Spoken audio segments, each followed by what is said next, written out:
అన్నిటికీ మధ్యలో సినిమా మన క్రియేటివ్గా కొంత ఇబ్బంది ఎదుర్కొంది. అల్టిమేట్ ఆబ్జెక్టివ్ సినిమా బాగా రావాలని, నేను ఎప్పుడేం చేసినా సినిమా బాగా రావాలనుకుంటాను. ఈ సినిమాకి ప్రత్యేకించి ఆయన తపన చూసి నేను ముఖ్యంగా పొలిటికల్ ప్రాసెస్కి వెళ్ళిపోయిన తర్వాత, పాలిటిక్స్కి వెళ్ళిపోయిన తర్వాత, డైరెక్షన్ అని వీటికి దూరమై క్రియేటివ్ పార్టీకి దూరం అయిపోయిన తర్వాత, పాలిటిక్స్ నా ప్రైమరీ ఫోకస్ అయిపోయిన తర్వాత మళ్ళీ దృష్టి పెట్టి సినిమా కావాలి మీరు చెయ్యాలని చెప్పి నా దగ్గరికి వచ్చి కోరుకున్నప్పుడు నేను ఎంత బెస్ట్ ఇవ్వగలను ఆ సినిమాకి అంత ఇచ్చాను. నేను అంటే నా బెస్ట్ ఇచ్చాను. అంటే నేను అన్నిటికంటే కూడా నేను ఇవ్వలేనిది టైం ఇవ్వలేను. కానీ అలాంటి పరిస్థితుల్లో ఒక క్లైమాక్స్కి దాదాపు 57 రోజులు షూట్ చేయాల్సి వచ్చింది.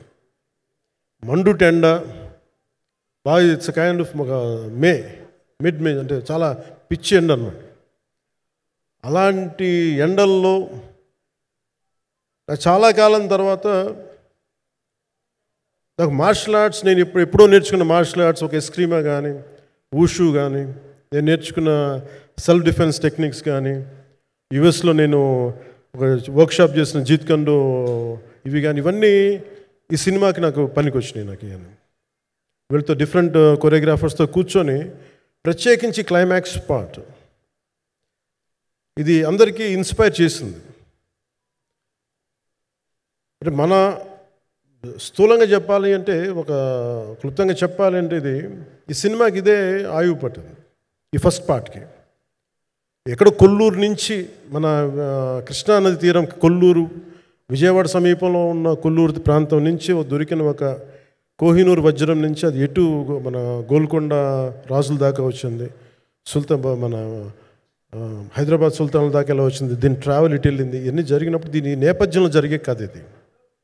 ముఖ్యంగా ఈ ఫౌండేషనల్ వర్క్ చేసిన వ్యక్తి క్రిష్ జాగర్లమూడి గారు చాలా హై కాన్సెప్ట్తో పట్టుకొచ్చారు దీన్ని. ఆయనను రత్నం గారు నా దగ్గరికి వచ్చినప్పుడు చాలా బాగా నచ్చి వెంటనే చేశాను. చేసిన తర్వాత ఒక్కొక్కటి కరోనా నిజంగా ఇంపాక్ట్ వచ్చింది. అంటే ఎలా ఉండదంటే, ఎంత హార్డ్గా ఉండదంటే ఇండస్ట్రీ, అది ఎవరిని తప్పు పట్టలేము. ఒకప్పుడు ఆయన వెంట చుట్టిన నిర్మాతలు, ఆయన వెంట తిరిగిన డిస్ట్రిబ్యూటర్స్, హీరోస్, అందరికి అలాంటి వాళ్ళకి ఒక నిర్మాతగా ఆయన తపన పడుతుంటే నాకు అంటే ఆయన కోసం ఖుషి తీస్తున్నప్పుడు కానీ ఆయనతోటి ఎంత సౌకర్యం ఇచ్చారంటే, అసలు మాకు 1 month ముందు ప్రీ ప్రొడక్షన్ అయిపోయి నాకు అంత సౌకర్యాన్ని ఇచ్చారు.